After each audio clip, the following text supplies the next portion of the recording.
নমস্কার বন্ধুরা, শিপিকা কুকিং ব্লগে আপনাদের স্বাগত জানাই। আজকে আমি রান্না করতে চলেছি আনারসের চাটনি। বিয়েবাড়ি অনেক খেয়েছি আনারসের চাটনি, খুবই ভালো লাগে। তাই আমি ভাবলাম আজকে আনারসের চাটনিটা বাড়িতেই বানিয়ে আপনাদের সঙ্গে শেয়ার করি। তো চলো আমি আনারসের চাটনিটা কীভাবে বানাই শুরু করা যাক। আনারস নিয়ে নিয়েছি, আনারসটা এখন কেটে নেব।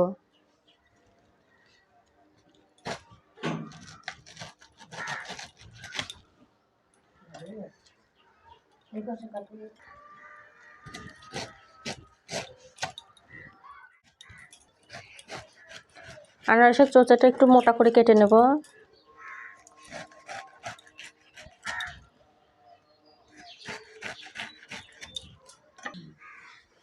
আনারসটাকে ছোট ছোট পিস করে কেটে নিয়েছি।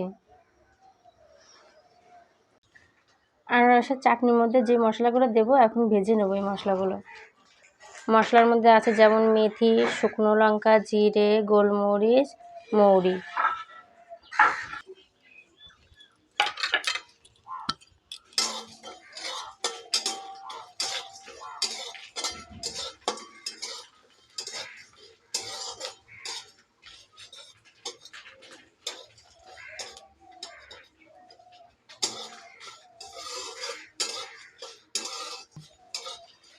মশলা ভাজা হয়ে গেছে, এখন তুলে নেব। কড়ার মধ্যে তেল দিয়ে দিয়েছি, তেল গরম হয়ে গেছে। এর মধ্যে এখন দিয়ে দেবো কিছুটা কালো জিরে।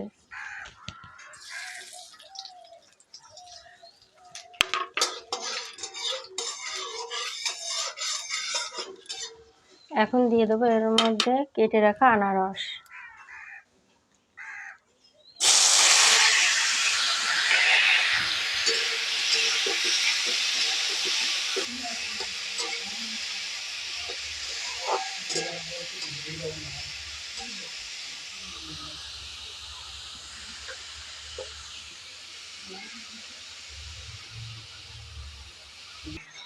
একটু ভালো করে নাড়াচাড়া করে ঢাকা দিয়ে রাখবো। ভেজে রাখা মশলাগুলো এখন বেটে নেব।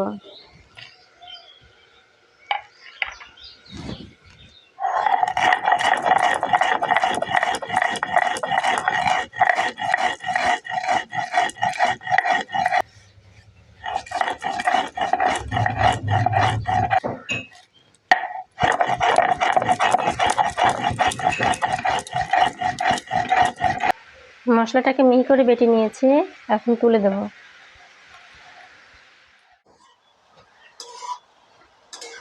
মশলা বাটার মাঝে আমি এর মধ্যে একটু জল দিয়ে ঢেকে রেখেছিলাম।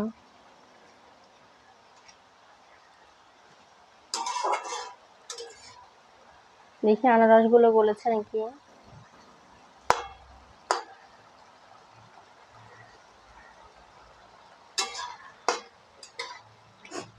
আনারসগুলো ভালো করে সেদ্ধ এখনো হয়নি, তার জন্য আবার একটু ঢাকা দিয়ে রেখে দেব। এখন ঢাকনাটা খুলে দেখবো কি হয়েছে। খুলে দিলাম।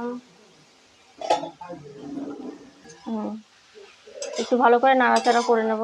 আর এর মধ্যে এখন দিয়ে দেবো একটু লবণ।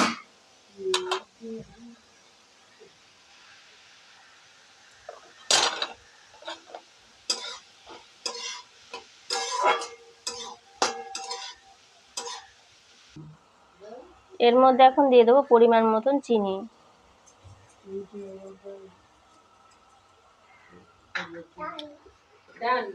চিনিটা মিশিয়ে নেব। চিনিটা জল ছেড়ে দিবে। চিনিটা জল ছেড়ে দিয়েছে। চিনিটা দেওয়ার সঙ্গে সঙ্গে কত সুন্দর কালার চলে এসেছে।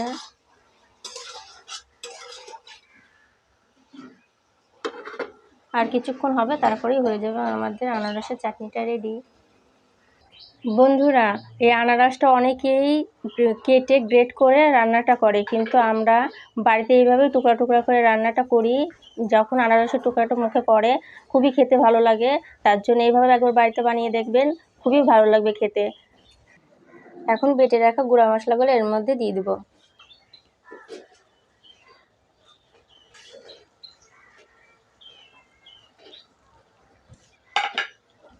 সব কিছু ভালোভাবে মিশিয়ে নেব।